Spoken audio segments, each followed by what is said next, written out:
Hello friend, good morning all of you. आपके अपने YouTube channel SK education world में स्वागत है। आज हम लोग हिंदी वर्ग 10 के पाठ 2 वस्तुनिष्ठ प्रश्न को जानेंगे। यह परीक्षा के लिए बहुत ही महत्वपूर्ण प्रश्न है। ये ऑब्जेक्टिव क्वेश्चन आप पढ़िएगा तो आपके लिए बहुत ही फ़ायदेमंद साबित होगा एग्ज़ाम में। तो आइए चलते हैं, हम कुछ वस्तुनिष्ठ प्रश्न को देखते हैं।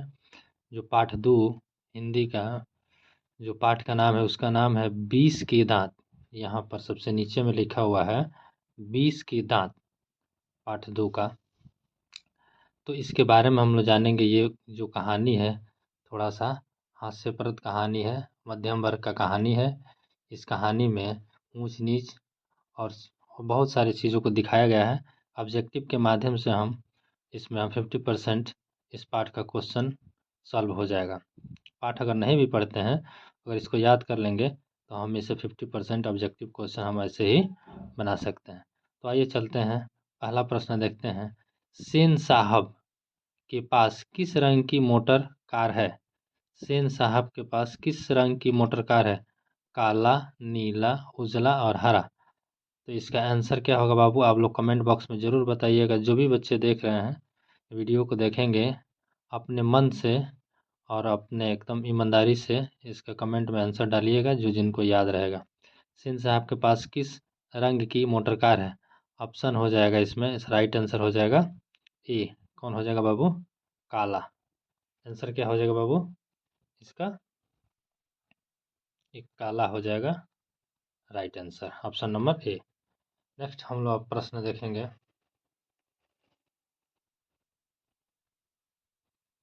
नेक्स्ट प्रश्न देखेंगे। नेक्स्ट प्रश्न सबसे ऊपर में है, सबसे 20 के दांत लिखा है। 20 के दांत शीर्षक पाठ किस कहानी संग्रह से लिया गया है? ये 2023 में पूछा गया प्रश्न है बाबू। सेट ए में पूछा गया था कि 20 के दांत शीर्षक पाठ किस कहानी संग्रह से लिया, किस कहानी से लिया गया बाबू? तो इसका राइट आंसर हो जाएगा ऑप्शन बी, 20 के दांत या अन्य कहानियां। ये जो 20 के दांत पाठ है तो 20 के दांत ही इसका आंसर होगा, ऑप्शन नंबर बी इसका राइट आंसर हो जाएगा, ऑप्शन नंबर बी। नेक्स्ट प्रश्न हम लोग देखेंगे। वाकिफ शब्द का अर्थ क्या होता है? वाकिफ शब्द है, वाकिफ का अर्थ, वाकिफ शब्द का अर्थ क्या है? तो वाकिफ मतलब हम ऐसे ही जानते हैं। वाकिफ मतलब होता है सभ्यता तो होगा नहीं, घटना तो होगा नहीं, परिचित तो होगा नहीं, क्रूर होगा नहीं। तो इसका आप लोग बताना है कौन आंसर होगा। तो इसका राइट आंसर हो जाएगा वाकिफ मतलब होता है किसी भी चीज़ से परिचित होना। जैसे कोई कहता नहीं है मैं इस चीज़ से वाकिफ हूँ, वाकिफ मतलब होता है परिचित होना। ठीक है, आप लोग भी कमेंट बॉक्स में बताइएगा इसका आंसर क्या होगा। नलिन बिलोचन शर्मा पटना विश्वविद्यालय के हिंदी विभाग के अध्यक्ष कब बने? तो नलिन बिलोचन शर्मा पटना विश्वविद्यालय के हिंदी विभाग के अध्यक्ष कब बने? आप लोग को आंसर बताना है। तो नलिन बिलोचन शर्मा जो है इसके हिंदी विभाग के अध्यक्ष कब बने थे? तो इसका आंसर हो जाएगा ऑप्शन डी, ऑप्शन डी 1959 में हो जाएगा इसका आंसर। नेक्स्ट प्रश्न हो, आलोचकों के अनुसार प्रयोगवाद का वास्तविक प्रारंभ किसके कविताओं से हुआ है? आलोचकों के अनुसार प्रयोगवाद का वास्तविक प्रारंभ किसके कविताओं से हुआ है? ऑप्शन नलिन बिलोचन शर्मा की कविता से, रामधारी सिंह की कविता से, बद्री नारायण की कविता से, डी नंबर सुमित्रानंद पंत की कविता से।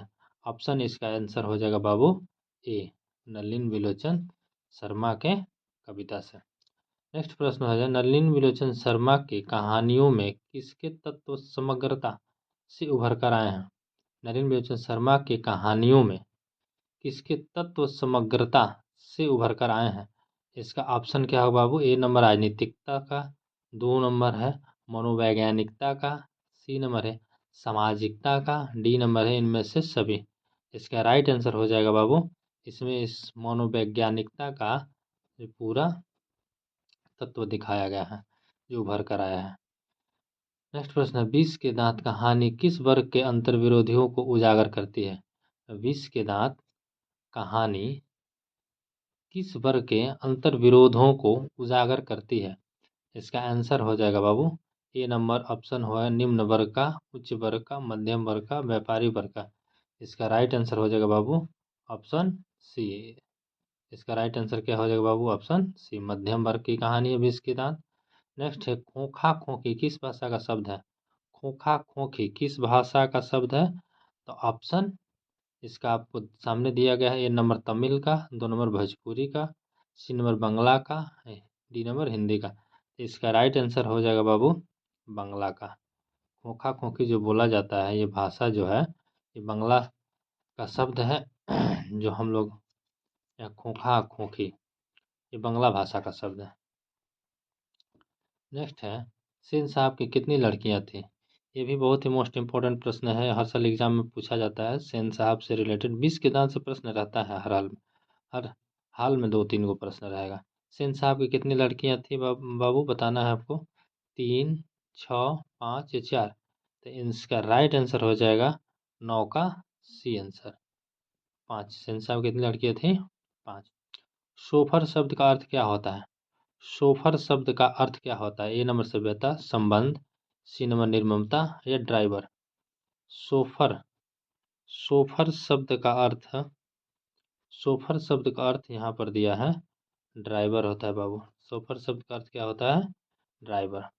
नेक्स्ट प्रश्न है 11 नंबर, ऐसे ही लड़के आगे चलकर गुंडे चोर डाकू बनते हैं, यह पंक्ति कहानी के किस पात्र ने कही है? ऐसे ही लड़के आगे चलकर गुंडे चोर डाकू बनते हैं, ये किसने कहा था? यह कथन किसका है?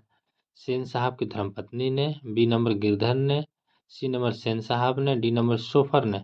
ऐसा किसने कहा था बाबू? तो ये सेन साहब ने ही कहा था। ये सेन साहब ने ही कहा था। नेक्स्ट प्रश्न है नलिन विलोचन शर्मा की मृत्यु कब हुई? नलिन विलोचन शर्मा की मृत्यु कब हुई? तो नलिन विलोचन शर्मा की मृत्यु बाबू 13 का ऑप्शन नंबर ए 12 सितंबर 1961 को, 14 सितंबर 1961 को, 16 सितंबर 1961 को, 18 सितंबर 1961 को। बाबू इसमें सब में सन एक समान दिया है, आप लोगों को उसका डेट और तिथि हर हाल में याद रखना है। इसका आंसर हो जाएगा 12 सितंबर को नलिन विलोचन शर्मा का देहांत हुआ, मृत्यु हुआ। नेक्स्ट प्रश्न है मदन अक्सर किसके हाथों से पिटता था? मदन अक्सर किसके हाथों से पिटता था? माता के हाथों से, सेन साहब के हाथों से, खोखा के हाथों से या पिता के हाथों से? तो मदन अक्सर किसके हाथों से पिटता था बाबू? तो इसका आंसर हो जाएगा मदन मदन किसके हाथों से पिटता था? तो 13 का ऑप्शन नंबर डी, 13 का डी। उसके पिता हमेशा उसको क्या करते थे? मारते रहते थे, कहीं से लड़ाई झगड़ा करके आता था तो हमेशा पीटा जाता था। और ऐसे ही लड़के आगे चलकर गुंडे चोर डाकू बनते हैं, इस सेन साहब ने उसी को कहा थे, मदन को। 20 के दांत शीर्षक कहानी के कहानीकार कौन है? 20 के दांत ये तो आप सभी लोग जानते हैं कि ये तो नलिन विलोचन शर्मा के द्वारा लिखा हुआ ये कहानी है, पुस्तक है, सॉरी ये चैप्टर है 20 के दांत। तो ये इनके कहानी के कहानीकार कौन होंगे? नलिन विलोचन शर्मा ही होंगे। नेक्स्ट है 15 नंबर, गिरधर कौन था? गिरधर लाल कौन था?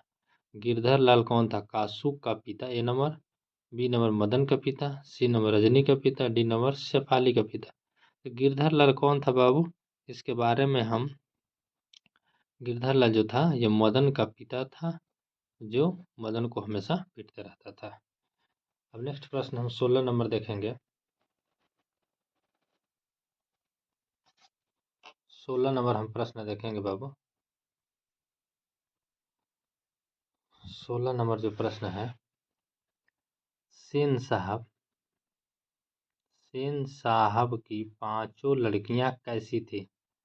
ए नंबर ऑप्शन है उदंड, बी नंबर है नासमझ, सी नंबर है मूर्ख, डी नंबर है सुशील। आपको बताना है सेन साहब की पांचों लड़कियां कैसी कैसी थी। ये देखिए बाबू 2022 में पूछा हुआ है सेट ए में, और उसके बाद से 2023 में भी पूछा हुआ है, सेट ए में प्रश्न दिया था। तो आपको बताना है सेन साहब की पांचों लड़कियां कैसी थी? उदंड थी, नासमझ थी, मूर्ख थी और सुशील थी।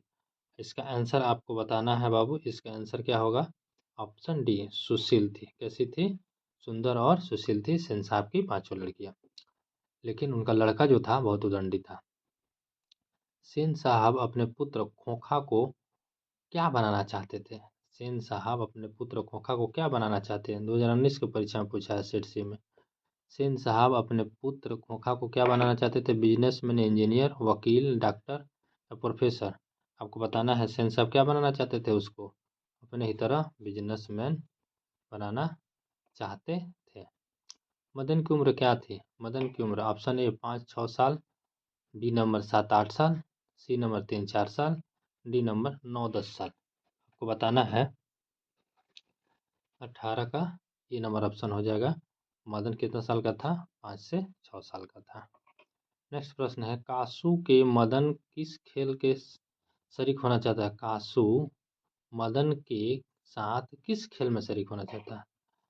जो मदन था, मदन कुछ खेल रहा था, वो कौन सा खेल है जिसमें कासू वो भी जाके उसमें साथ उन लोगों के साथ खेलना चाहता था? आपको बताना है, ए नंबर फुटबॉल के साथ, बी नंबर हॉकी के खेल में, सी नंबर बैडमिंटन के खेल में, डी नंबर लट्टू के खेल में। आपको बताना है बाबू, इसमें इसका आंसर क्या हो जाएगा?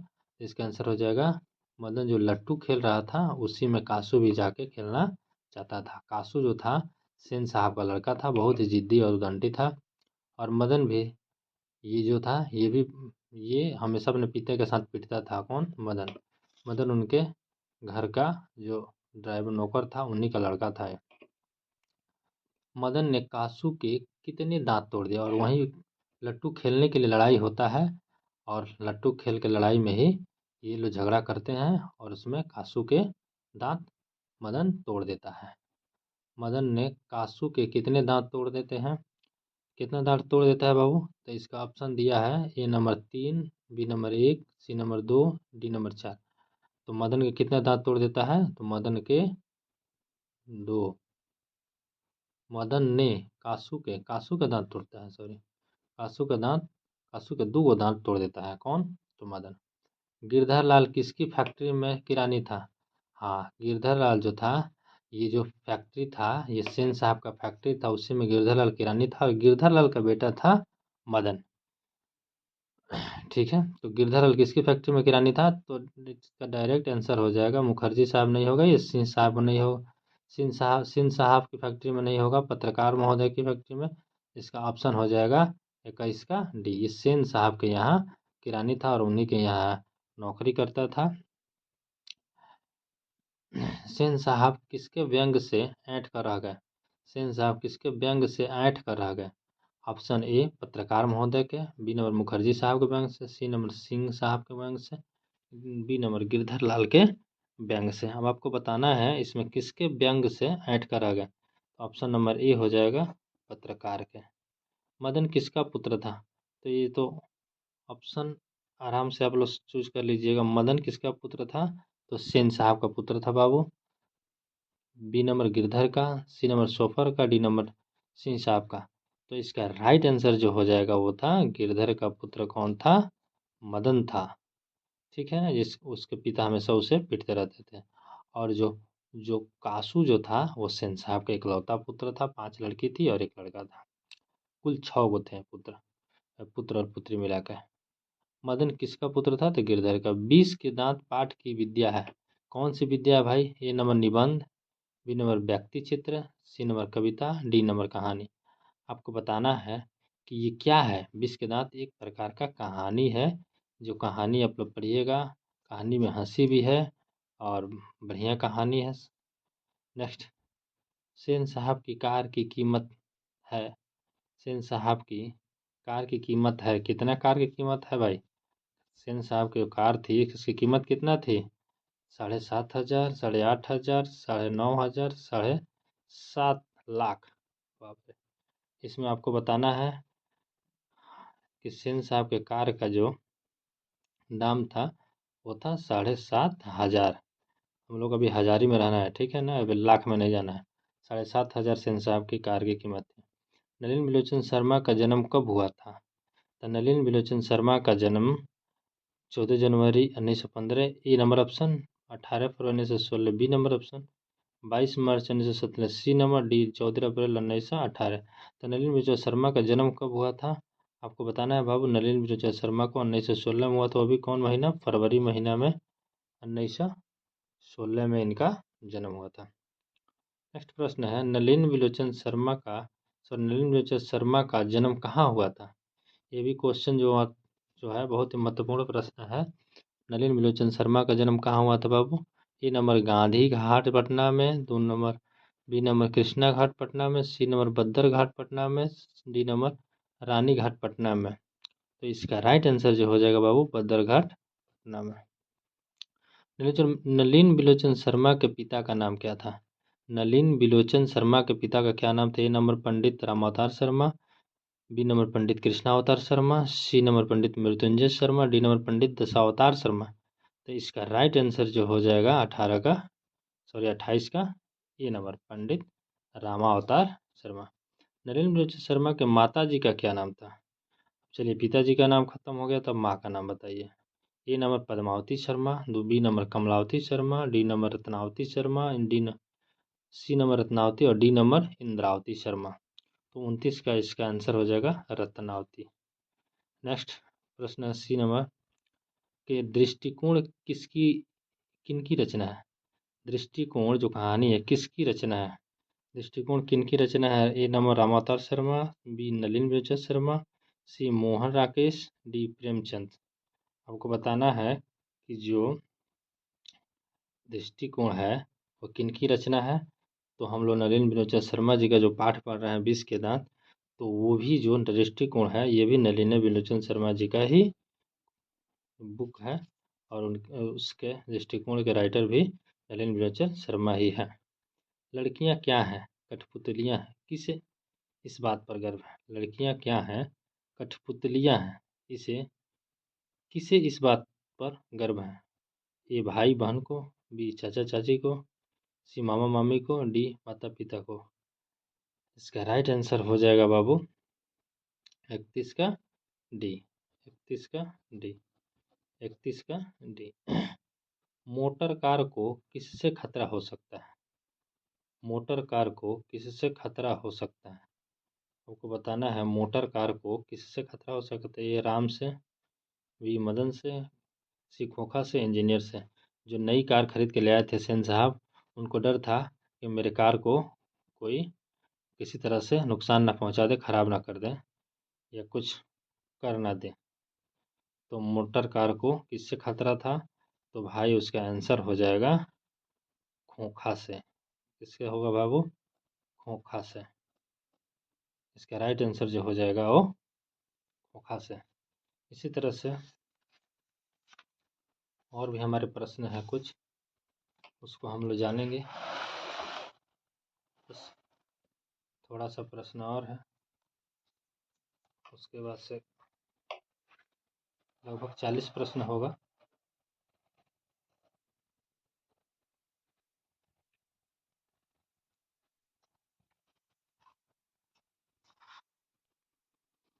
लिखा है सेन साहब की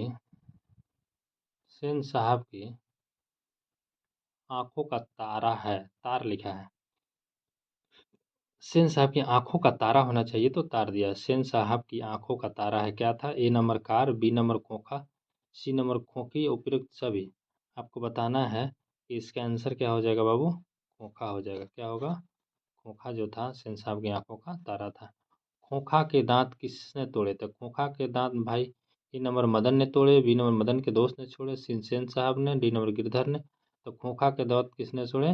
तो लट्टू खेलते समय उन लोगों ने झगड़ा किया था और मदन ने लट्टू देने से मना किया, जिसके चलते खोखा के दांत मदन ने तोड़ दिए लड़ाई में।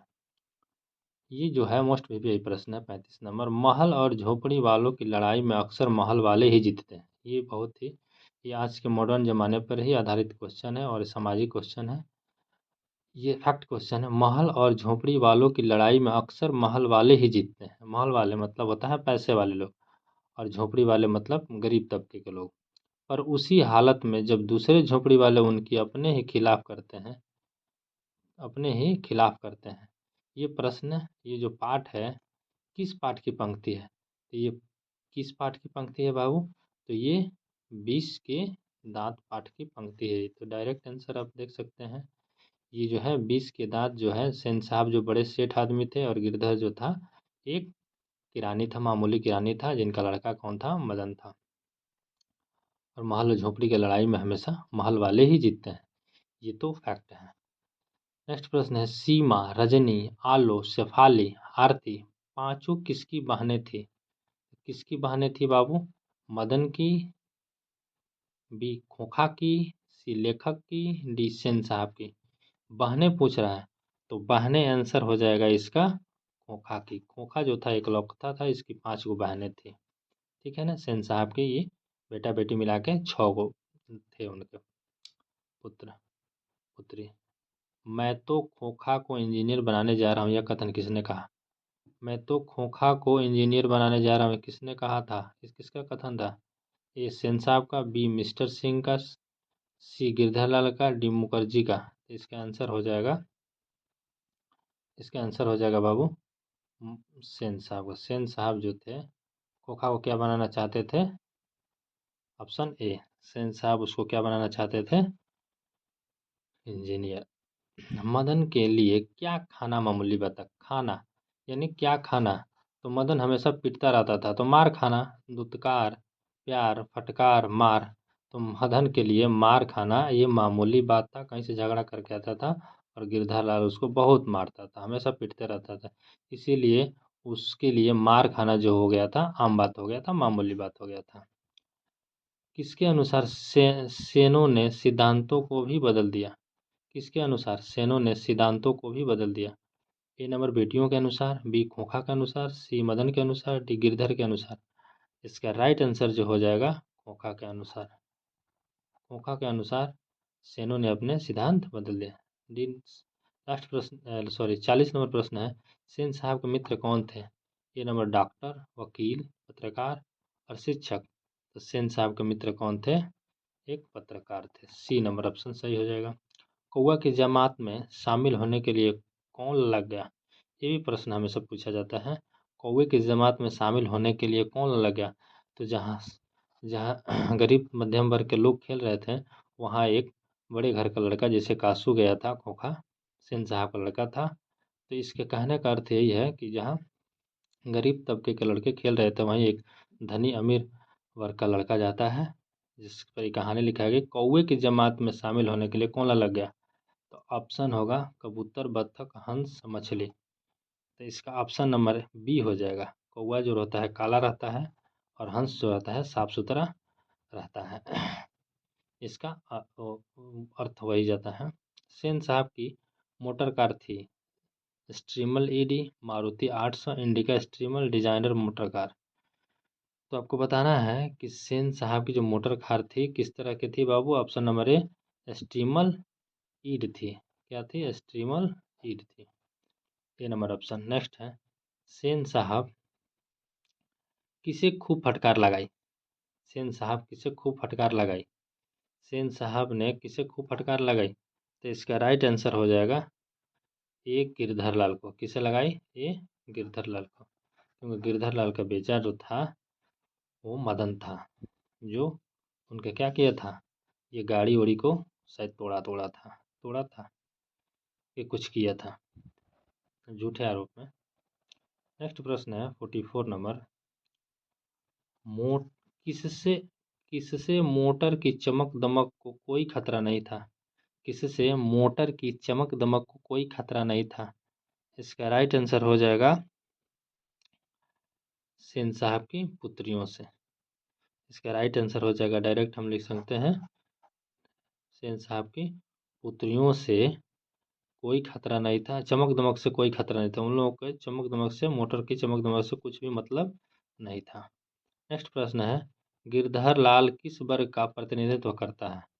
गिरधर लाल किस वर्ग का प्रतिनिधित्व? गिरधर लाल एक था निम्न मध्यम वर्ग, उच्च वर्ग, निम्न वर्ग, निम्न मध्य वर्ग। तो गिरधर लाल था एक मिडिल क्लास का आदमी था, तो मामूली किरानी था, उनके फैक्ट्री में वो किरानी का काम करता था। नेक्स्ट प्रश्न है, नलिन बिलोचन शर्मा कथ्य, शिल्प तथा भाषा आदि स्तरों पर आग्रही थे। नलिनी विजय शर्मा कथ्य शिल्प तथा भाषा आदि स्तरों पर आग्रही थे। ऑप्शन नंबर ए प्राचीनता के, बी नंबर भक्ति के, सी नंबर नवीनता के, डी नंबर सामाजिकता के।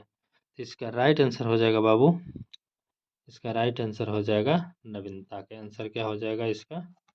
सी। इस तरह से आप लोगों ने देखा 20 का दांत जो कहानी है बहुत ही हास्यप्रद कहानी है, बहुत ही अच्छी कहानी है। आप लोग इसको पढ़िएगा तो बहुत अच्छा लगेगा और इसमें के जो जो पात्र हैं वो आपको सुनने लायक होगा कहानी। तो आप लोगों ने देखा कि इस तरह से हम लोग 20 के दांत पाठ कहानी के सारे ऑब्जेक्टिव प्रश्न करा दिए हैं। आप लोग इसको एक बार ध्यान से पढ़िए और ध्यान से पढ़ने के बाद आप अपने एग्ज़ाम में आसानी से इसको टिक लगाइए। धन्यवाद। Thanks for watching. जय हिंद।